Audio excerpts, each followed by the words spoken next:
Welcome back mga kaltab. Ito na naman po ang inyong lingkod, si Mr. Destiny at magbibigay po tayo ng pinakamainit na update po ngayon sa social media. Pero bago yan mga kaltab, sa mga magre-react po na Aldab Nation sa mga sa mga ina-update natin, sa mga nagagalit dahil pinopromote ko nga po raw si Catherine. Pasensya na po kayo kasi kailangan lang po natin tong ipahayag. Kailangan po natin tong sabihin, ipakita yung mga video, patunay lang po na kumbaga totoo yung mga sinasabi natin. Sinasabi po kasi nila sa akin o sa mga reaksyon na sinisira lang po daw natin ang magandang relasyon nila Catherine at ni Richard Polkerson. Yan po yung sabi nila. Pero hindi naman po yung totoo, di po ba? Wala naman po kasing relasyon sina Catherine at si Alden Richards. Ang totoong karelasyon ni Catherine, walang iba kundi si Daniel Padilla. Di po ba? Tama naman po yung mga komento ng ibang mga netizen na mga ilang Alden fanatics. Kung may relasyon sila ni Alden, never po siyang pagsusuotin ng sobrang igsi. Di po ba? Hindi siya pagsasawayin o pagsasayaw. Ano ba yan? Mr. Destiny.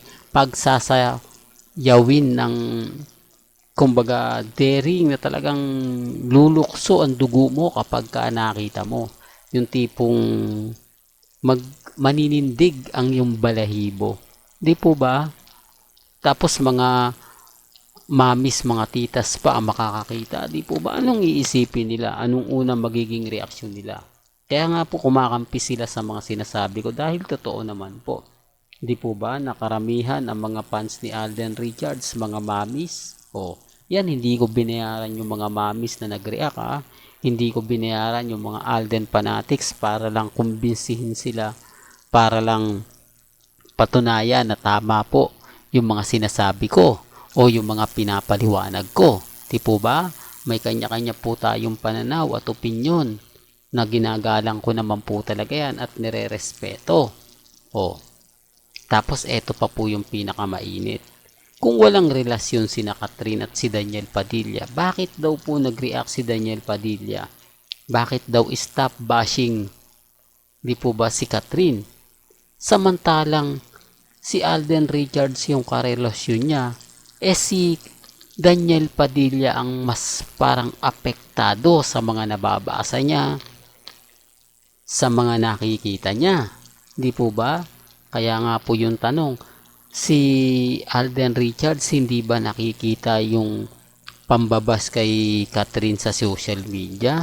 Hindi ba na nababasa o wala ba nagbabalita kay Alden Richards na kumbaga hindi maganda yung mga sinasabi ng mga update para kay Catherine, na nakitaan siya ng hindi maganda at hindi kaaya-aya o na pinagpestahan at pinag-uusapan na kumbaga para lang sa kasikatan o para lang sa popularidad gagawin mo lahat kahit makita na yung buong kaluluwa mo, o hindi naman kaya na hindi talaga tinitignan ni Alden Richards yung mga post ni Catherine, o hindi talaga siya nanonood ng mga pinopost ni Catherine.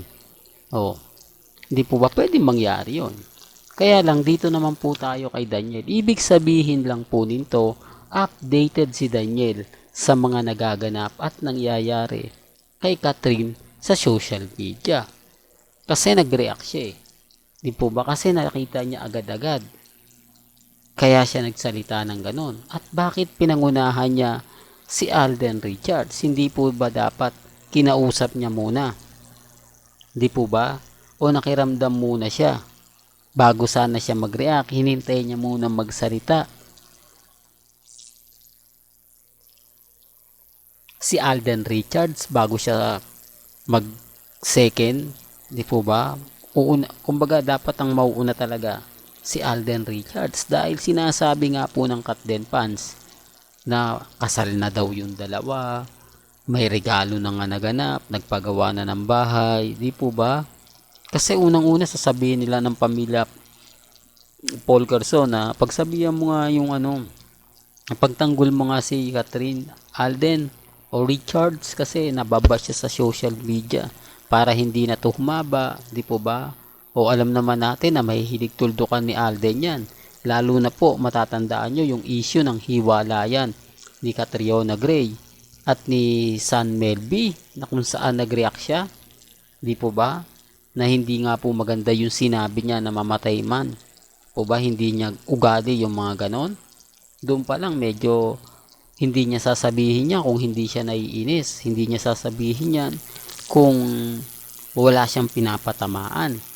Oh, samantalang ito talagang kitang-kita yung nakabuyang-yang, di po ba? Na talagang kumakalat po sa Instagram, sa Twitter at sa Facebook. Grabe, no? Ganyan talaga. Although sasabihin natin na hindi, Mr. Destiny, pabor na pabor nga yan kay Catherine at hello, love, goodbye kasi siya yung magiging topic sa loob ng isang buwan. Hindi po ba? Pero hindi naman kagandahan. Yung mga komento, hindi maganda. Kaya nga po nag-react si Daniel Padilla dahil hindi nga po talaga maganda na sinasabing dapat sa bar nga po raw magtrabaho dahil mahusay, napakagaling. Di po ba? Kung ikukumpara nga po raw sa mga dancer sa club, masasabi natin na kakaiba yung performance na pinakita ni Catherine.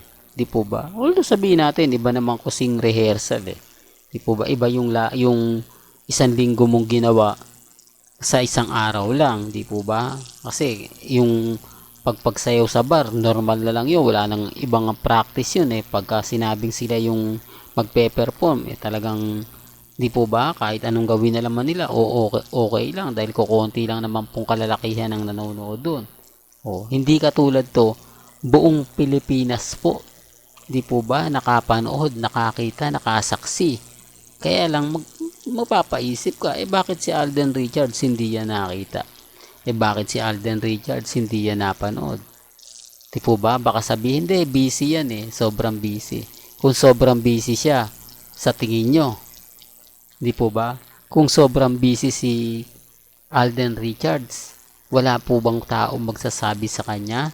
Wala po bang taong magbibigay sa kanya ng bali-balita? O sabihin na natin, may ano siya sa pulang araw, may media con, hindi niya masyado nakita yan. Tapos pag uwi niya, pagod siya, di po ba? Marami siyang pinuntahan, galing siya sa piyesta, etc. etc. Kailangan ni Alden Richards ng pahinga. Hindi po ba kinabukasan? Di po ba? Ilang araw na nga po ang nakalipas. Pero wala pa rin siyang reaksyon at naunahan nga po siya ni Catherine, ni Daniel Padilla. Kaya nga sabi ko wala nang cut din panse. Kumbaga nagmistulang ano lang sila, yung tipong ginamit lang sila. Di po ba? Yan nakakalungkot. Siyempre babalik din yung cut din fans kapag nagsimula na yung shooting ng pelikula nila Richard Polkerson at Catherine Bernardo, ang Hello Love Again. Pero matagal pa rin po yun dahil kumbaga bago daw i-showing yon o maggumawa ng shooting, kailangan nasa kalagitnaan na o yung kailangan ng day 1 hanggang day 7 walang ibang issue. Nakatutok lang po sa pulang araw na kung saan nga po pinupush naman po ng GMA Kapuso na magka-love team nga po raw sina Alden Richards at si Sanya Lopez. Di po ba? Siyempre ipupush nila yan. Kailangan yung issue wala. Kailangan yung issue na kay Alden Richards at kay Sanya. Walang ibang issue. Ganun naman po talaga yung ginagawa ng GMA. Ganun naman po talaga yung mga taktika nila para umangat ang isang artista nila. Manggagamit sila, di po ba? Kasi yun naman po di po ba? Normal na lang po ng mga ginagamit na kung sino yung sikat, kailangan dumikit ka, kailangan magpasikat ka, kailangan pagpiestahan ka. Kaya nga yung ibang mga artista nakikisawsaw din po sa mga issue kay Catherine. Di po ba? Kasi pang ano yan popular, yung iba nagtatanggol, yung iba ganito, yung iba ganon. Kaya nga sabi ko sa inyo, pansinin nyo po kung ano yung mga kumakalat. Tapos sabihin nyo na si Mr. Destiny number 1 na hindi updated po pagdating sa Instagram, sa Twitter, at sa Facebook. Di po ba?